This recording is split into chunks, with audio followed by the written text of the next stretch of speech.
नमस्कार, आवाज इंडिया में आपका स्वागत है। मैं हूं आपके साथ अंजलि मिश्रा। महाराष्ट्र में नागपुर हिंसा को लेकर आरोपियों की धरपकड़ और कानूनी कार्रवाई जारी है। वहीं इस मामले को लेकर पक्ष और विपक्ष में आरोप पत्रों का दौर भी जारी है। महाराष्ट्र के मुख्यमंत्री देवेंद्र फडणवीस नागपुर पुलिस भवन पहुंचे और पुलिस अधिकारियों और प्रशासनिक अधिकारियों के साथ हिंसा की समीक्षा बैठक की।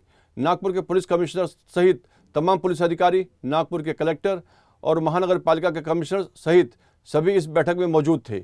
महाराष्ट्र के मंत्री और नागपुर के प्रभारी मंत्री चंद्रशेखर बावनकुळे भी इस बैठक में मौजूद थे। नागपुर हिंसा को लेकर देवेंद्र फडणवीस ने कहा कि नागपुर हिंसा में हुए नुकसान की भरपाई दंगाइयों से पूरी की जाएगी।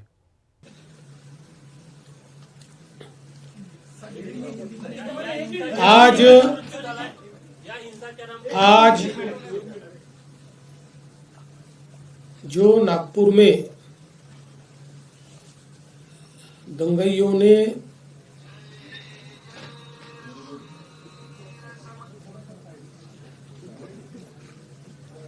जिस प्रकार से दंगा किया, उसके बारे में एक वरिष्ठ स्तर की बैठक मैंने की है। हमारे सहयोगी मंत्री बावनकुळे जी भी उसमें उपस्थित थे। किस प्रकार की घटनाएं हुई, उन घटनाओं में अगर कोई लैप्सेस थे तो वो क्या थे, उन घटनाओं को किस प्रकार से रिस्पॉन्ड किया गया और घटनाओं के बाद अभी तक क्या कार्रवाई की गई, इसकी पूरी जानकारी मैंने प्राप्त की है। मेरे अपने कुछ ऑब्जर्वेशंस उस संदर्भ में थे, वो भी मैंने पुलिस आयुक्त और जो वरिष्ठ अधिकारी थे उन सबके सामने रखे हैं। मूल रूप से ये घटना जिस दिन घटी उस दिन सुबह औरंगजेब की एक प्रतीकात्मक कब्र जलाई गई और उसको जलाने के बाद कुछ लोगों ने उसके बारे में कंप्लेंट भी की। पुलिस ने नियम के अनुसार उस कंप्लेंट को एंटरटेन भी किया, लेकिन बाद में कुछ लोगों ने सोशल मीडिया का उपयोग करते हुए पॉडकास्ट और पोस्ट के माध्यम से ये औरंगजेब की प्रतीकात्मक कब्र नहीं जलाई गई तो इस पर दरगाह की चादर लगाई थी और उसमें कुरान की आयतें लिखी हुई थी, उसको जलाया गया। इस प्रकार का एक झूठा प्रचार किया और लोगों की भावनाओं को भड़काने का काम किया। शाम के समय नागपुर के कुछ इलाकों में लोग जमा हुए और दंगाइयों ने पत्थरबाजी की, गाड़ियों को तोड़ा, दुकानों पर हमला किया और बड़े पैमाने पर नुकसान करने का काम किया। पुलिस ने भी अच्छी कार्रवाई की। 4, साढ़े 4, 5 घंटे में पुलिस ने इस पर पूरा काबू लाया। उसके लिए आंसू गैस के गोले छोड़ने की बात हो या अलग अलग प्रकार से जो कार्रवाई करनी पड़ती है वो सारी कार्रवाई पुलिस ने की, जिसके कारण इसको काबू में लाया गया। इसमें बड़े पैमाने पर पुलिस घायल हुई। पुलिस के हमारे डीसीपी लेवल के 3 लोग और कुल मिलाकर 33 पुलिस के लोग और कुछ सिविलियंस और सारे कुल मिलाकर 40 लोग इस प्रकार से इसमें घायल हुए। उसके बाद पुलिस ने इन इलाकों में कर्फ्यू भी लगाया। अभी उस दिन के बाद इन इलाकों में कोई घटना नहीं घटी है, शांति है। लेकिन जो सीसीटीवी फुटेजेस हमारे पास उपलब्ध थे, अलग अलग लोगों ने वीडियोस दिए थे, उन वीडियोस को भी एनालाइज किया गया। पत्रकारों ने भी पुलिस के पास कुछ वीडियोस दिए, उसको भी एनालाइज करने के बाद जो दंगाई है उनकी पहचान कर ली गई है। 104 लोगों को अभी तक पहचान कर पकड़ा गया है, जिसमें 92 लोगों को अरेस्ट किया है। 12-18 साल के अंदर के विधि संघर्षित बालक है, उनको उस कानून के तहत उन पर कार्रवाई की गई है। और जब तक आखिरी दंगई को पकड़ा नहीं जाता, ये कार्रवाई रुकने वाली नहीं है। ये कार्रवाई चलती रहेगी। लगातार एविडेंस आ रहा है, उस एविडेंस के आधार पर ये कार्रवाई यहां पर चल रही है। ये भी तय हुआ है कि ये जितना नुकसान दंगइयों ने किया है, इसका पूरा हिसाब निकाला जाएगा और ये पूरा नुकसान उनसे वसूल किया जाएगा। और अगर वो नुकसान के पैसे नहीं भरते हैं तो उनकी प्रॉपर्टी को बेचकर ये नुकसान भरपाई की जाएगी। किसी भी हालत में इस प्रकार से किसी को दंगा करके दूसरे को नुकसान पहुंचाने की इजाजत नहीं दी जाएगी।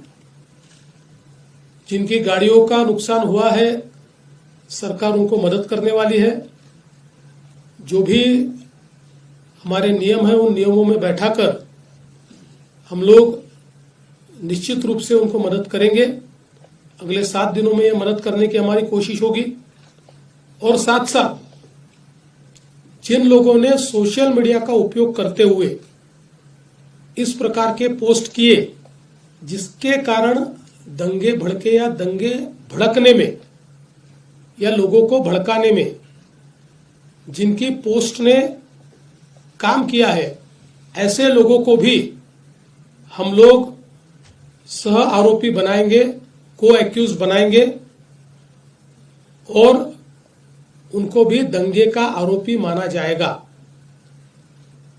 करीब 68 पोस्ट ये अभी तक आइडेंटिफाई करके उसको डिलीट किया गया है। कुछ आइडेंटिफिकेशन अभी भी जारी है। वो आइडेंटिफिकेशन होने के बाद उस पर भी कार्रवाई की जाएगी। नागपुर की एक अपनी संस्कृति है। 1992 के बाद नागपुर में कभी भी इस प्रकार के दंगे नहीं हुए। कभी छोटी मोटी घटना हुई होगी, लेकिन इस प्रकार से आगजनी करना, लोगों के गाड़ियों को तोड़ देना, पत्थरबाजी करना, ये किसी भी हालत में सहन नहीं किया जाएगा। और इस पर कड़ी से कड़ी कार्रवाई ये हमने शुरू कर दी है और ये जारी ही रहेगी जब तक हम लोग ये जो दंगे हैं इनको सबक नहीं सिखा देते। विशेष रूप से जिन्होंने पुलिस पर हमला किया है, उनको तो निश्चित रूप से अपनी करतूत का भुगतान करना ही पड़ेगा। कड़ी से कड़ी धाराएं उन पर लगकर जब तक उनको कठोर से कठोर दंड नहीं होता, तब तक हम लोग शांत नहीं बैठेंगे। सर, क्या इसमें विदेशी शक्तियों का भी जिक्र किया जा रहा है कि बांग्लादेश कनेक्शन जोड़ा जा रहा है, मालेगांव कनेक्शन जोड़ा जा रहा है, और क्या इसकी जांच नागपुर पुलिस के साथ साथ एनआईए भी कर रही है? क्या सर याला दोन टेरर एंगल काय आहे का सर याच्यात? देखिए, इसमें अभी सारी तफ्तीश चल रही है। अब जो लोग अलग अलग प्रकार के पोस्ट करते हैं, उनमें से कुछ लोगों के पोस्ट में कुछ ऐसी चीजें भी दिखाई पड़ी है कि जो बांग्लादेशी लगती है, पर आज इसमें बांग्लादेशी एंगल है या विदेशी हाथ है, ऐसा कहना इस समय उचित नहीं होगा जब तक उसकी पूरी जांच नहीं हो जाती। इसलिए मुझे लगता है कि अभी जहां तक मालेगांव का सवाल है तो वो तो दिख ही रहा है, क्योंकि जो पार्टियां मालेगांव की इनको मदद कर रही है, इन्होंने वहां पर जो ऑफिस खोला है, जो आरोपी है, तो वो कनेक्शन तो बिल्कुल दिखाई पड़ रहा है।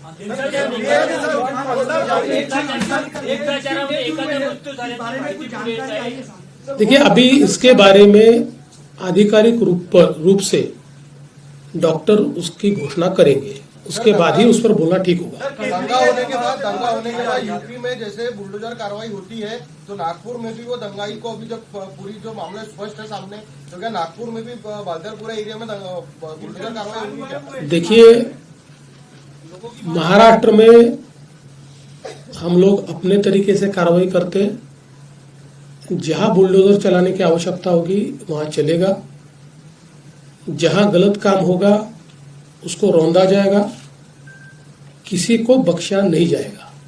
दो दिन पहले कर्फ्यू में शिथिलता लाई गई। सर के बाइट में कहा गया है, सिप्पी सर ने, कि 80 लोगों में से 11 लोग, और आपने भी बताया कि विधि संघर्ष बच्चे हैं। तो ये फिलिस्तीनी पैटर्न है। तो हमारा एक लॉ है कि अगर 18 साल से कम बच्चा जो है वो गाड़ी चलाता है, कुछ एक्सीडेंट होता है या पकड़ा जाता है, तो माँ बाप मतलब उसकी सजा होती है। तो ऐसे में नहीं लगता अगर ये आगे रोकने के लिए ऐसा कुछ कानून बनना चाहिए?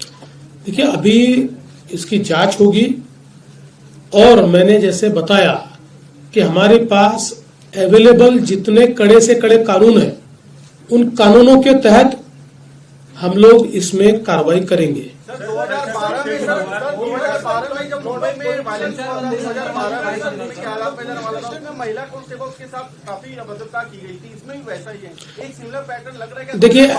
देखिए, महिला कांस्टेबल के साथ अभद्र व्यवहार हुआ, मैंने सीपी साहब को ये पूछा है, ऐसी परिस्थिति नहीं है। हाँ, महिला कांस्टेबल पर पत्थर फेंके गए, उनको आहत करने का प्रयास हुआ है, लेकिन जिस प्रकार से मीडिया में बातें चली है, मैंने उसके बारे में पुलिस कमिश्नर से जानकारी ली और पुलिस कमिश्नर ने स्वयं उसकी जांच की है और उनका कहना यह है उस प्रकार का अभद्र व्यवहार नहीं हुआ है। हाँ, जरूर, और ये भी गलत ही है कि महिला कांस्टेबल को घेरकर उनके ऊपर पत्थर फेंकना, तो उसके ऊपर वैसी कार्रवाई होगी। अजीत पवार जी ने क्या बयान दिया मुझे मालूम नहीं, पर जो भी अच्छा व्यक्ति है, देशभक्त है, देश के लिए काम करता है, वो किसी भी जाति का हो, धर्म का हो, उसके ऊपर कोई गलत आंख उठाएगा तो हम भी सहन नहीं करेंगे। लेकिन जो समाज को तोड़ने का काम करेगा, जो समाज में हिंसा करने का काम करेगा, उसको छोड़ेंगे भी नहीं।